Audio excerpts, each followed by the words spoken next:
Buenas tardes, queridos estudiantes. Les hago este videito porque entiendo que algunos de ustedes están complicados con el espacio de consulta, entonces me interesa como dejarles claros algunos saberes que son necesarios para continuar con la planificación anual. Ustedes ahora, en esta próxima instancia evaluativa, empiezan a hacer lo que es la selección de contenidos. Sobre eso tuvimos una clase, tienen un PowerPoint que es orientador, pero hoy vamos a profundizar un poquitito sobre la teoría que tenemos de los contenidos y qué son los contenidos. Cuando hablamos de contenidos en educación vamos a estar hablando de conocimientos, habilidades, valores, actitudes que se buscan desarrollar en los estudiantes a partir de los procesos de enseñanza-aprendizaje. Un ejemplo de eso puede ser, no sé, que a mí me interese, a mí como docente, a mí Silvina Aranda, me interesa promover ciertos valores en relación a la enseñanza. Por eso adopto un posicionamiento epistémico que va a tener relación con la geografía crítica, con la didáctica crítica y en el que voy a promover que haya ciertos lineamientos que para mí tienen que ver con valores a desarrollar en la enseñanza secundaria. Como por ejemplo, el abordaje de la geografía con una perspectiva intercultural, el abordaje de la geografía con una perspectiva socioambiental, el abordaje de la geografía con perspectiva de género. Eso, de alguna manera, más allá de ser contenidos válidos para lo disciplinar, de que haya toda una corriente epistémica que construye estas perspectivas, son valores que yo como docente, desde mi rol como sujeto político, intento promover dentro de lo que es la formación del profesorado con el fin de garantizar que lleguen a las escuelas secundarias.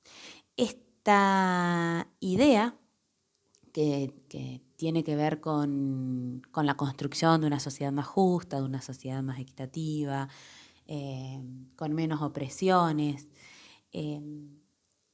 es transversal a lo que son mis valores y a lo que es mi perspectiva en la vida, pero esto no significa que históricamente en la educación no se haya enseñado valores y que esto sea algo nuevo o algo de la geografía crítica. Digo, cuando existía una sociedad que era más adultocéntrica, se promovía dentro de la escuela era como el cultivo de buenos modales que tenían que ver con un respeto hacia las personas adultas, con un respeto hacia la palabra de las personas adultas, como si las personas adultas no nos equivocásemos, como si las personas adultas fuésemos poseedoras de la verdad o tuviésemos una verdad absoluta. Entonces, desde esa perspectiva siempre se educó en valores. En las planificaciones anuales muchas veces aparecían contenidos disciplinares, contenidos actitudinales, que tiene que ver por ahí con lo que nosotros ponemos dentro de los encuadres, como la participación activa en clase, que son criterios de evaluación, pero que a la vez son contenidos que pretendemos que se desarrollen. O, no sé, apropiación de los contenidos, transferencia de los contenidos para la participación en los encuentros sincrónicos. Son como todas esas habilidades que pretendemos que desarrollen nuestros estudiantes en esos procesos de enseñanza y aprendizaje. Existen varios tipos de contenidos. Por un lado, nos vamos a encontrar con los contenidos conceptuales, que es lo que ustedes van a tener que elegir ahora al momento de dar la explicación a un saber. Contenidos conceptuales son conceptos, teorías, principios, datos que se relacionan de una manera directa con la disciplina o con un área de estudio. Por ejemplo, nosotros tenemos macros contenidos que son estructurantes de nuestro campo disciplinar, como lo son el espacio geográfico, territorio, región, quiero pensar en alguno más a escala mundial, problemáticas territoriales. Esos son macros contenidos, ¿sí? Cuando nosotros hablamos de contenidos, van a ser contenidos que van a estar de alguna manera derivados de esos macros contenidos. Entonces, ahora vamos a entender cómo vamos a pensar los contenidos desde la didáctica, ¿no? Pero esos son los contenidos que son partes del campo de una disciplina y esos son los contenidos con los que nosotros vamos a trabajar en nuestra planificación. Después existen los contenidos procedimentales que van a tener que ver con las habilidades técnicas y métodos que permiten aplicar ciertos conceptos o resolver ciertos problemas. Los contenidos actitudinales que tienen que ver con los valores, actitudes y normas que pretendemos que alcancen nuestros estudiantes, que se promuevan en los procesos de enseñanza-aprendizaje en nuestros estudiantes. Los contenidos informativos que hablan de datos, hechos, información que requiere ser aprendida o ser comprendida por nuestra disciplina. Ahora, los contenidos conceptuales, que son por ahí los que más nos interesan a nosotros para el desarrollo de la planificación, van a tener ciertas características. Por un lado, tienen una relevancia, que sabemos que la relevancia también va a tener que ver con el rol político, el posicionamiento epistémico del docente, y que va a estar relacionada con los propósitos. ¿Por qué? Porque nosotros en los propósitos respondemos al para qué, porque es importante que ese saber, ese contenido sea aprendido por nuestros estudiantes. Entonces ahí estamos haciendo alusión a una relevancia social en la selección de contenidos. Es decir, que nosotros al momento de hacer un recorte de contenidos, recordemos que cuando hacemos un recorte de contenido vamos a hablar de un contenido dentro de un contexto. Entonces lo vamos a pensar dentro de un espacio y un tiempo histórico.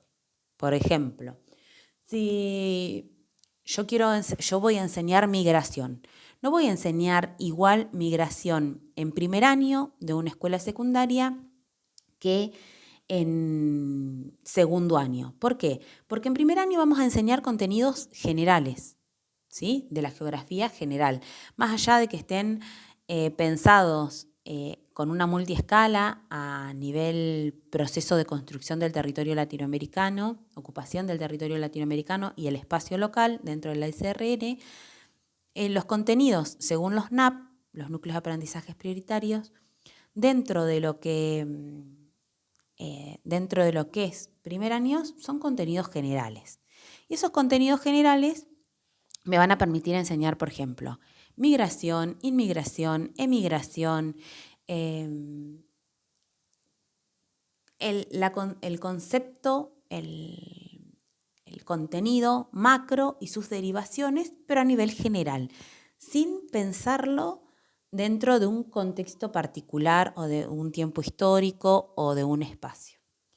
A diferencia de lo que pasa en segundo año, que los NAP y los diseños nos orientan a la enseñanza de la construcción del territorio argentino. Entonces, ahí no va a ser lo mismo igual si yo quiero enseñar migraciones durante la conformación del territorio nacional.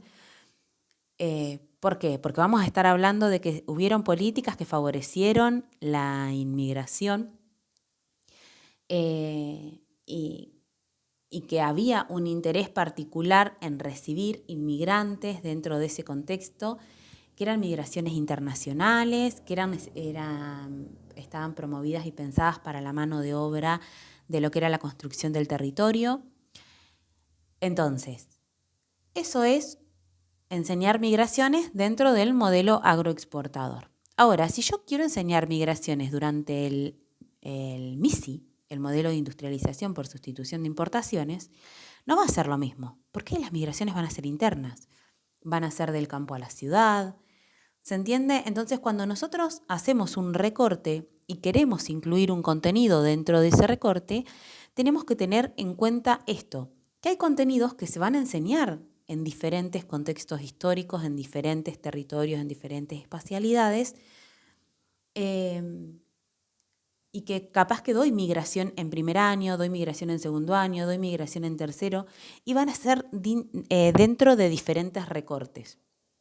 Entonces, esos son nuestros macros contenidos, los que nos van a permitir una transpolación a diferentes recortes.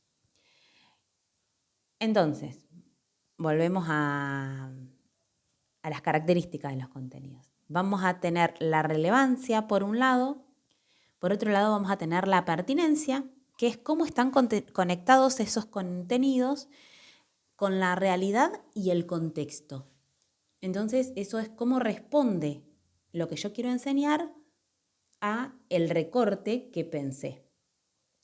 La secuenciación, es decir, que los contenidos van a estar organizados de una manera lógica y progresiva. Un ejemplo de ello es que, por ejemplo, yo no podría enseñar territorialidad sin enseñar antes el concepto de territorio. No podría enseñar desterritorialización sin antes haber enseñado territorialidad. Es decir, que existe un orden lógico y progresivo que nos va a permitir ir ordenando los contenidos de forma tal que tengan un sentido de enseñanza. Esa es la secuenciación. Entonces dijimos que teníamos relevancia, pertinencia, la tercera es secuenciación. La cuarta es la integralidad. Y es pensar que los contenidos están interconectados y se refuerzan mutuamente. Es decir, para yo enseñar territorialidad y desterritorialización, son dos procesos que hablan de la construcción del territorio. Es decir, que son contenidos que nos aportan a la comprensión de una realidad más compleja. Esto en relación a lo que son las características de los contenidos. Ahora vamos a ir a lo que son las funciones de los contenidos. Y dentro de las funciones de los contenidos, yo les voy a nombrar 3 funciones que son importantes y vamos a pasar a lo que nos va a permitir ya empezar a pensar lo que puede ser la secuenciación de contenidos para una unidad didáctica o para una secuencia. Cuando nosotros pensamos en las funciones de los contenidos, vamos a pensar en que la primera función tiene que ver con el desarrollo cognitivo. Es decir, que es la búsqueda o la promoción de la formación de un pensamiento crítico y la resolución de problemas. Cuando nosotros enseñamos algo nuevo, estamos promoviendo que se generen nuevas redes neuronales que van a facilitar la comprensión de una realidad cada vez más compleja. Entonces, una de las funciones de los contenidos va a tener que ver con esto, con fomentar el pensamiento crítico, con que ese nuevo aprendizaje genere nuevas lecturas de una realidad en el caso de las ciencias sociales. Por otro lado, está el desarrollo emocional, y ahí tiene que ver un poco más con la práctica docente, es decir, ¿qué les pasa a los estudiantes cuando se encuentran con un docente que invalida sus conocimientos, que solo marca el error, que no permite que haya procesos de reflexión en lo que es la construcción de la enseñanza y el aprendizaje? Y desde ese lugar sabemos perfectamente que nosotros trabajamos con adolescentes que están, piensen en sujetos de la educación secundaria y piensen también en lo que es psicología educacional. Y nosotros trabajamos con sujetos que están en plena formación, que están construyendo su identidad, que necesitan ser validados, que necesitan ser escuchados, que necesitan ser respetados, que necesitan ser vistos por sus pares. Y en esa construcción de identidad, el rol docente tiene un papel súper importante. Nosotros tenemos que aprender las maneras de orientar la enseñanza sin marcar el error. Y es lo más difícil que tenemos para ser los docentes, porque es lo que nos pasa ahora, por ejemplo, cuando yo los estoy evaluando. ¿Cómo hago yo para decirles que eso está mal? Y bueno, a través de una pregunta reflexiva, les dejo un comentario eh, que los oriente a ir a algunas lecturas. Invito a través de las preguntas a hacer otro tipo de análisis. Digo, son esas prácticas las que van a promover de alguna forma una mayor autoestima, empatía y la resolución al momento de que los estudiantes puedan tomar decisiones. Si yo genero todo el tiempo la duda en mis estudiantes sobre si ellos pueden resolver una actividad, lo que va a pasar es que los estudiantes, ni bien yo empiece a copiar la consigna, se van a empezar a parar y se van a empezar a acercar para preguntarme, profe, ¿está bien? Profe, ¿está bien? Que es como una práctica, o profe, vení que quiero saber si está bien. Y como que necesitan la aprobación permanente. Si yo genero dentro de lo que son las prácticas pedagógico-didácticas una forma de enseñanza en la que los estudiantes puedan, de alguna manera, saber que tienen que confiar en lo que están haciendo, que pueden desarrollar una actividad y que dentro de esa actividad va a haber un momento que es un momento de puesta en común, en la que primero no necesitan saber que siempre tiene que estar todo bien lo que hacen, que es un momento de retroalimentación con el grupo, que es un momento de reflexión conjunta, donde ellos pueden decir qué es lo que piensan, cuáles son sus aportes, pero a la vez se pueden equivocar y eso no está mal.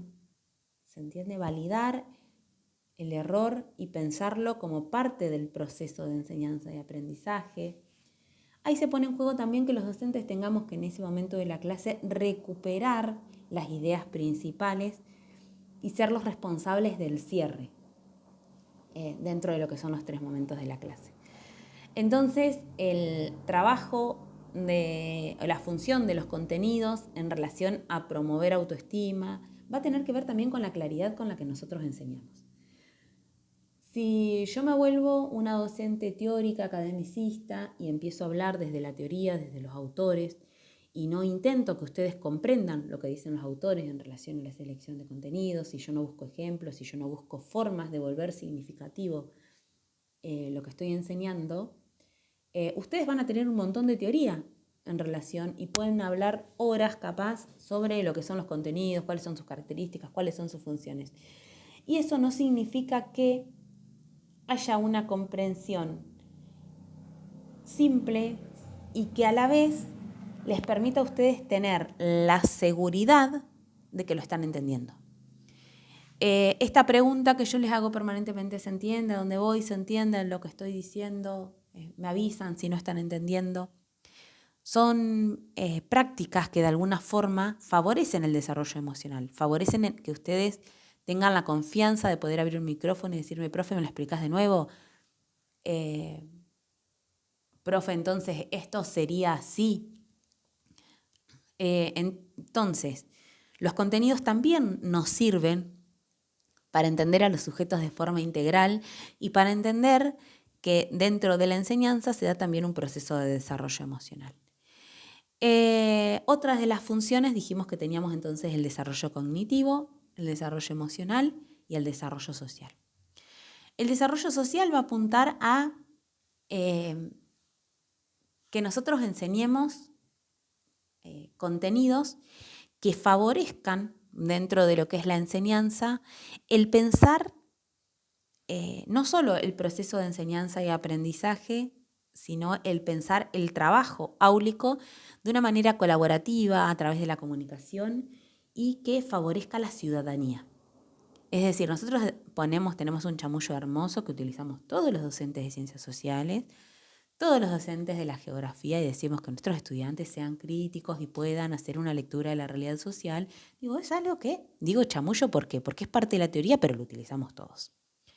Entonces, dentro de esa lógica de querer que nuestros estudiantes sean críticos, yo tengo que pensar desde lo didáctico cómo voy a favorecer esa participación, esa comunicación, qué actividades voy a ir pensando, qué contenidos, porque estamos hablando de los contenidos, qué contenidos van a favorecer el debate, qué contenidos van a favorecer que haya posicionamientos por parte de mis estudiantes.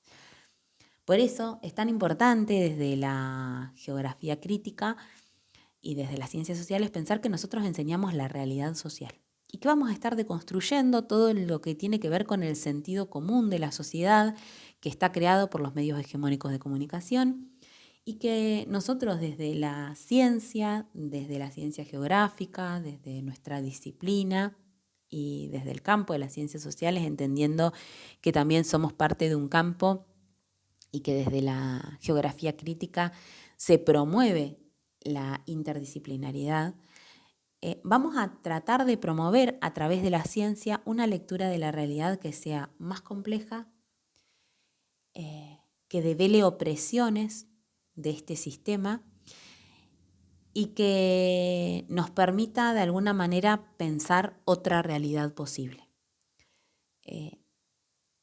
Estos contenidos que venimos pensando o las características y funciones de estos contenidos son la base para el diseño de cualquier plan de estudio. Y también son la base para la programación. Perdón, estoy con ventanas abiertas. Para la programación de actividades de enseñanza.